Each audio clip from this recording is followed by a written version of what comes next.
David Call is Cal is a software developer with a software engineering degree from the National University of La Matanza, a public university from the Greater Buenos Aires. His talk is going to be Modern Clicks, Erlang Fullstack Web Development with Nitrogen. Thank you very much, Davey. Let me just share the screen here so that people in the... Okay. Sorry. Yes. Okay. Well, hi, everyone. My talk is Modern Clicks. It's about maybe a weird thing. It's about doing full stack web development with Nitrogen, but with Erlang. And maybe you sound Erlang is for made magical, massive scaling server, but not doing front end. And it's different. Well, I have to present myself, but Alfonso already talked about me. My name is David Cao. I came from Buenos Aires. You can find me on the net with that nick, the David Caos. Yes, and I say that I am a software engineer. I have 17 years of experience doing the same thing, that is changing something and seeing what happened. That is the correct way to do software. And as Alfonso say, I have a degree from Universidad Nacional de La Matanza. It's a small university in the conurbano. Conurbano is a ring outside the capital. It's not only the place I had in my degree, it's a place where I learned to code. Well, the name of the talk is related to an album from Charlie Garcia. It's called Modern Click.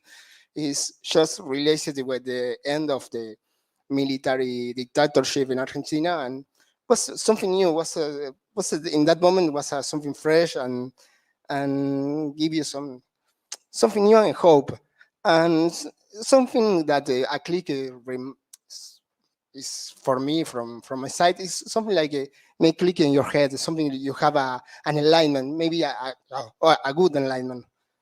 Well, it's another thing about Charlie Garcia, that is the musician. And the main thing is why you should choose another web framework, another one, because there is a gazillion of it. Well, there is a problem. As Mark Fisher said, it's easier to imagine the end of the world at the end of JavaScript in the browser. It's something like a lost battle. You can think about it. You can go off of it. And always there is the idea that you can only do front end with React. It's like you can escape from that shell. Like there is options, but from my point of view, like flavors of the JavaScript. And I'm not complaining about JavaScript itself. I complain that it's the only option. Oh, sorry. Well, I come to propose you a dream, something different. Yeah. Oh, sorry. I am not in the camera. No, it's in front of these lights. Oh, okay. Well, this is the URL of the project, the Nitrogen project. That is the main page. There is a book that Jesse made. Is the owner of the project, but also there is a demos. There is a documentation that you can see and you can learn. That is Jesse. This is the main owner and the project manager of Nitrogen. Well, the Nitrogen main feature is you can build HTML with Erlang terms. Erlang terms are really Lispy. It's like lists, tuples, and whatever, maps, and records. Records are like a plain object or struct. And also replace JS with Erlang functions. That is the point that you mostly don't have to use JavaScript. And you have still to use CSS for styling. CSS is your friend, or maybe not. It's like a relative, something like you don't choose. Well, some derivative feature is you don't have to switch language. because you are doing everything in Erlang. It's not also because it's a backend thing. You're doing everything in Erlang. You don't have to switch, and you are doing the Java or Python backend and the JavaScript or React Native front. You don't have to switch in that way. That is really useful. And another part is you don't have to call a gazillion of REST APIs because everything is baked on the backend. Well, the idea is this name. You give to Nitrogen Erlang terms and functions, and they give you a rich web application. And now I have to explain to us how to be a real Erlang developer. It's something different, something magical. And maybe it's not really a really complicated thing. Everyone is an Erlang developer, so you have to realize it. And for me, is the first citizen as the data structure is the atom. The atom is the most important. I want to explain to do Erlang things for a person who knows to program, but maybe don't have Erlang or Elixir experience. For a person who's already know Elixir, maybe this is not really useful. An atom is something. It's a already binding variable that defines itself. This is atom is like you define the variable like the same string, and really it's really useful because it's really handy to use like a key. And sometimes I think like the bean, like the Erlang virtual machine as a database, and the atoms are like the keys. And also they always start with a lowercase, but you can break that rule using simple code. Something really weird about Erlang is variables are capitalized. And that is tricky for a person who came from C, JavaScript, or Python. But for me, it's really handy. I can separate atoms and variables really easy. And the mutability by default is something that also weird because most of the programmers are educated with a way to mutability. All the algorithms that use a lot of mutability, and put immutability is sometimes a barrier, but it's something really handy. But in this way, if you have to do a side effect, you have to do the last thing, that is create a new variable. And something like this, a list is a list, and it's not array, it's a list. You have to traverse all the list to get the last element. For example, you have a list for everything, and there is not real strings. There are lists of integers. In that way, I put integers, and the REPL, if understood that maybe could be ASCII, the REPL will interpret that as a string. Oh, I have a typo.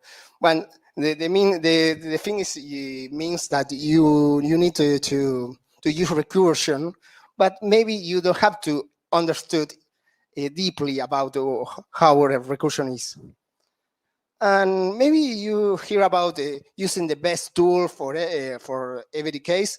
When I say no, you can use list comprehension for everything. Maybe use a map, a filter, and a for each. It's really handy. How many times you save the day with a Tramontina knife? I think it's a good thing. For example, here is a map. You have you have a list, and later it has some kind of generator between square brackets, and you have the part the x multiplied by x, that is a part of the side effect, and another part is the list and an arrow to the variable that will traverse that list. It's really simple, and when I saw it, I think this will generate a list. And the case as a filter, I think it's more easy than doing a field. Another thing, when you use math field or for each, you have to use a lambda.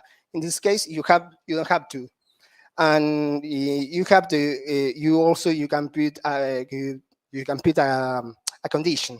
For example, at least with no fives, and you put x with the inequity operator and set 5, and we traverse all the we will generate the list again without that element. Something simple for Bootstrap and Nitro project is really simple. You have to download Nitrogen. I suggest the branch is Reward 3. Reward 3 is like the what's the name? Well, it is a package manager of Erlang. You put it inside the Nitrogen, and later you use make. There is the web use. You can use shows, that is the web server, but there is another option, and the name of the project. Later, with that will generate will bootstrap a Nitrogen project outside that folder, and you can enter and use it. When it's demo time, I made a Pokédex. It's not a real Pokédex. It's mostly the same. It looks really pretty because I stole the CCS from the internet. So for people who really knows to do front end, but it's really simple. It's a Pokédex. Every card is a Pokemon. You can choose Erlang, for example, and you can. That is made by me because it's really ugly. And you can see the information about that Pokemon is created by Shaw, Robert, and Mike in 1986, and you have a really simple close button, and you back to the same page. And the point is I will show the code. You have an index. That is the idea is a module will be a page, something similar to PHP, and you have the underscore in the name of the module. It's like the slash in the URL. In this case, it is the index, and the thing is it's really small. The font. I don't know how to use it, but the point is you have some functions that represent parts of the template. That part main is not a special thing of Nitrogen. In the template, it's called the index, the double point main. The same for the title is the index, and the same for the main page. You can see this is the function that draw the image title. You can see here that is only Erlang record that is called image. It's a component from Nitrogen, and call it the image that you can see. This index that you can see in the top of the page, and later you see a panel. We don't have a divs in Nitrogen because it's a reserved keyword. You have to put panel, but it's a div. And in the end, in the pages, it became a div with an ID. And really handy because the IDs and the class, the CC class, are atoms, and that are really handy. And you have in every panel, or by mostly every Nitrogen record, you have an ID, a body. Sometimes is visible. I mean, also attribute. You can use it. For example, I'll go to the definition, and here I get the Pokemons from the DB. I split it in a list of 3 elements, and later I made something like it's a table. It's a table from HTML. A table inside have a property called rows that have a table rows element that have cells. Every cells is a card. I will show you the DB. The DB is a showcase. It's static. It's not a real DB. The point is Nitrogen doesn't have a default database way to do it. You can use the way you want. And there is the same you saw in the in the page. And another thing is the magic besides doing the updates, doing the side effects with the buttons. And well, what happened? Well, I don't know. Well, what is the list? Sorry. Ah, yes. Every card I put it in something called Pokemon R. That's draw the Pokemon, and it's pretty similar. Pretty similar, like you can do it in HTML. It's like a panel that is a container from the another elements, like this the card header that is the number, the Pokemon number, and the details. And the icon that you is a button, for example, the Elixir, it's something I made wrapping this thing. I say that you don't have to use HTML, and there is HTML, but there is HTML stringified, and there is that thing is a string, and a string is an Erlang structure. You have to escape the double quotes, for example. And I grabbed that with a button to do it. That the click. There is a better way to do it in nitrogen, but this is the simple way from the 101 way to do a button. And it has something called postback. The postback has some kind of callback that you can do something, the element do something, a side effect. And in this case, that postback is served by a function in the index called event, and that match that structure in the postback. When I click in the card, I send all the Pokemon the Erlang language, and what I do for doing the change to the redraw in the page is doing some calling a function called WF update with the ID of the HTML element, and I put the new nitrogen things. You need something like Erlang elements that nitrogen could redraw as a HTML. And the close button, I do the opposite. Oh, what happened here? And here is go back and do exactly the opposite. Is calling the same ID in the HTML, but I call draw Pokemon main grid. That is the same. Is the same function called in the body. And that is really simple, and it looks like HTML, and sometimes it's similar in some point to the JX from React. But the thing is really simple. You don't have to deal with, for example, with Redux, something weird to manage the inner state. And I think I don't have a lot more to say. No, I think it's more or less that view about it. But I think this is the end of the talk. But more or less is that it's showing a really simple example of doing front end with Erlang, with the nitrogen.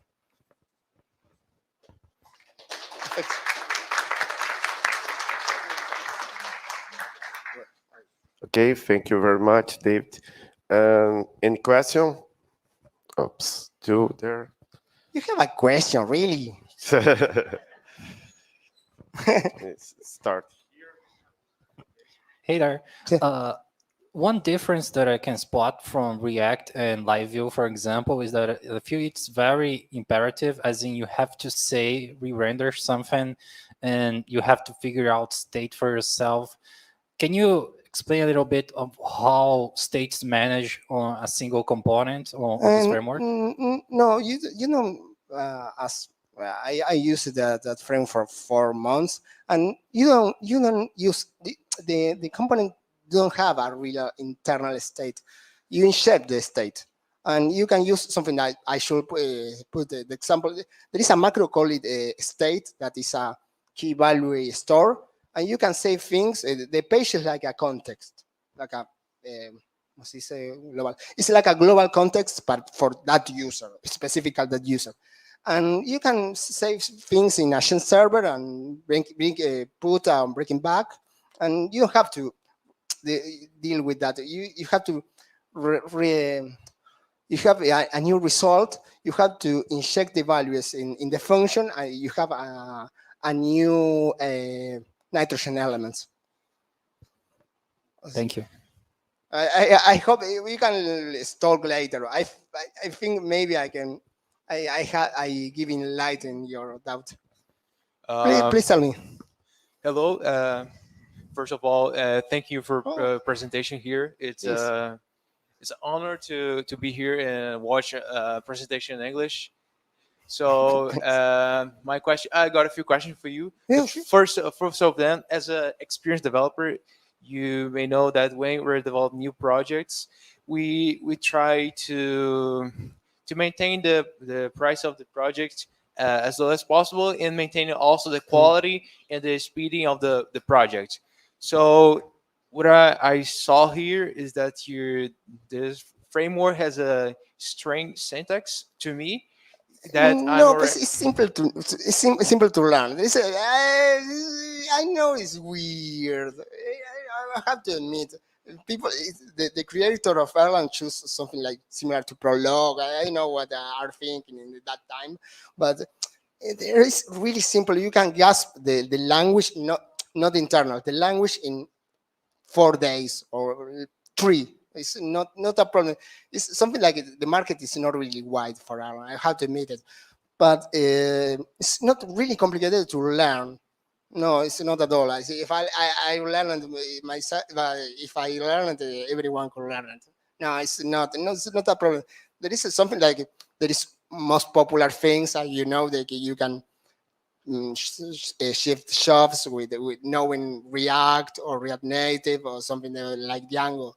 It's another thing, but it's a technology Erlang, the Beam itself is a technology that is really simple, and you can learn it really fast. It's a long way to be really as experienced being a programmer, but it's easy to learn. And also I hope I I respond to your question. Okay, so my question is that what are the advantages of that we get using this framework instead of using React integrated with Erlang backend? No, that's the point. You don't have to. One of the things I say, you have to do a gazillion of APIs. When I worked from a fintech that has the backend in Node.js and the front end React Native, and then the backend talk with the exterior, with the banks, with the database, and you have to do an API for every view in the front.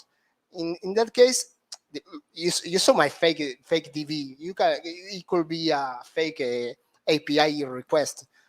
You don't have to do an API to talk with the front. I know separation of concerns is really useful, but if you have concept or culture, you can do all in the backend. You have to make layers, but it's useful in that way. You save a lot of work doing that. Okay, so what are you trying to say is that is using that framework is similar to using Erlang backend and using templates like we do Mm. in Golang, for example. Yeah, or the Django maybe. Yes, in that way, similar. Maybe I have to admit it's something similar to LiveView. You have some similarities. It's working with a socket or not. With it's not available, but the web server is using AJAX request. But you load all the page, and later you have the updates from the backend. Okay. There's also a thing called let's see, WebAssembly.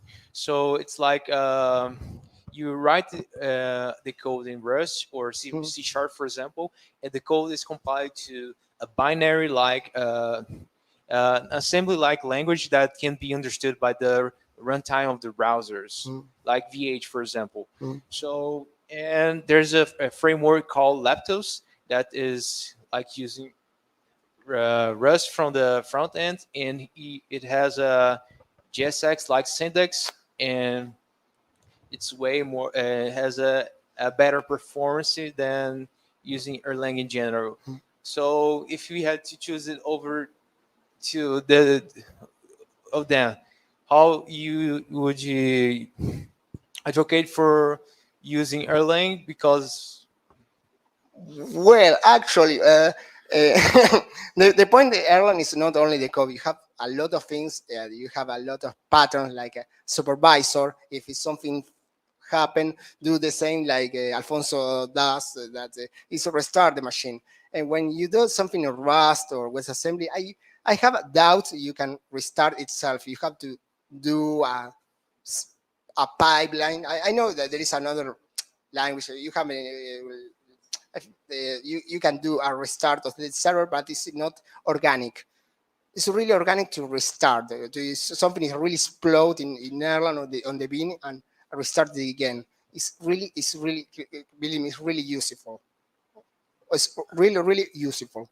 But I think you can replace Erlang. You see, yes, I have to admit it, but I know you have that thing.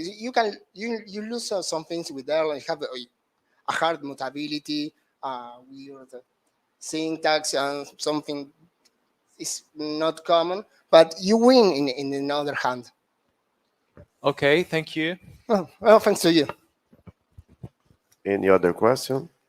Oh, here. I can believe people is asking me about night.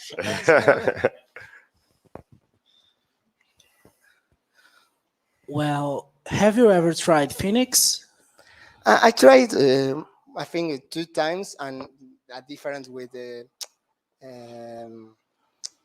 another framework. I think it's the la curva de aprendizaje, the curve of learning. I think it's a little high that another frameworks. Like I am a little biased because I'm already Erlang developer before to doing things with nitrogen. But I think it's with Phoenix and LiveView, you have a learning curve a little high. But I have to admit it's really powerful. Well, you have to choose.